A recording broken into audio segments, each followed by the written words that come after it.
Okay, so not a lot has been done on the layout per se. A few projects here and there. I'll touch on each of them. Some are complete, like this one you're looking at right here, where I went in and I added some rock face here along this cut, which was previously just like brown dirt looking, and it's on both sides. You really can't see this side, but both sides have some rock features in there, and then added some more shrubs and trees here. This is coming out of Bel Air, north out of Bel Air.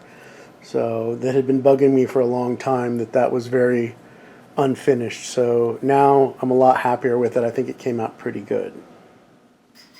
So this is Forest Hill, where I've spent a lot of time in the last couple of weeks. This is how it looked right after I installed the backdrops permanently and started painting them.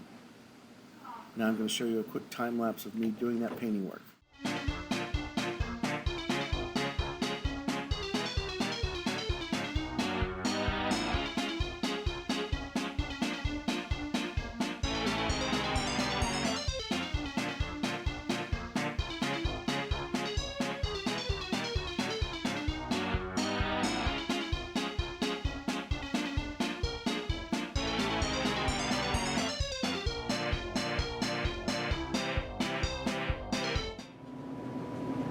You can see we added a Main Street building with some shops.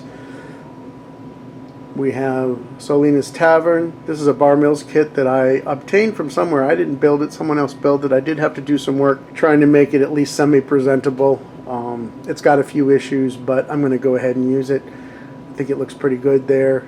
Next to that, we've got Macon's, which is like a general supply place, another kit that I did not build. And behind it, yet another kit that I didn't build, is kind of a flop house, room for rent kind of deal.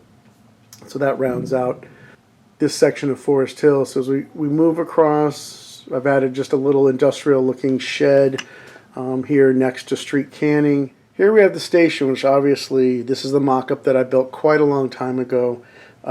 This is built from plans for the Forest Hill station, but the actual station had cedar shake sidings. So I ordered some of that material, but I'm waiting for that to come in, and then I will cut that, the final version on the laser. Have to build the roof. The roof is fairly complicated, and we'll get the actual station completed and installed here. And that's the last building that needs to be completed.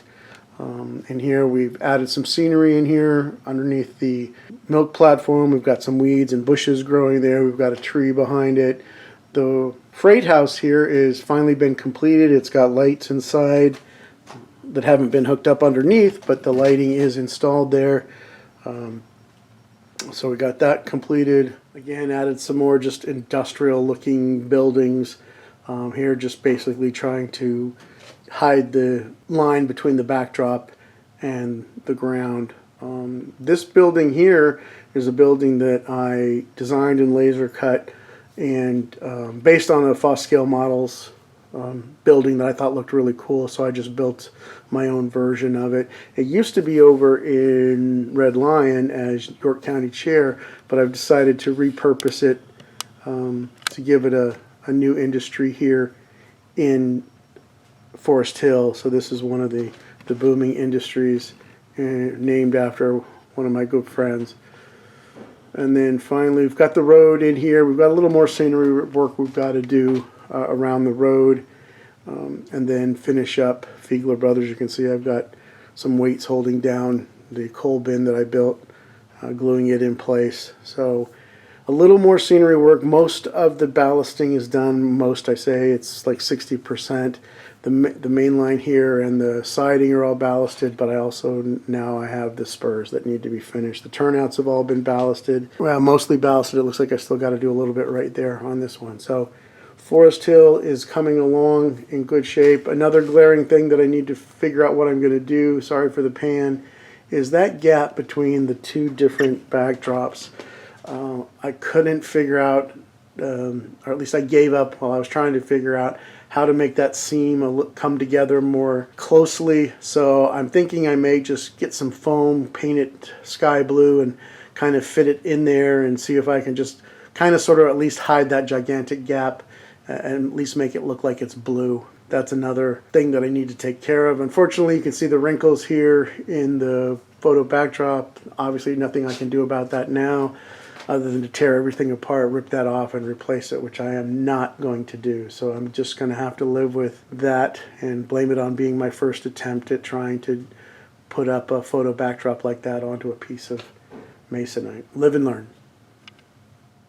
Over here at Pilesville, I did actually get a little bit of the scenery completed. Still a lot of work to do here. Still working on getting the landforms sculpted and then covered in sculptamold and add some rock faces and that kind of stuff. So a little bit of progress over here. Still a long way to go.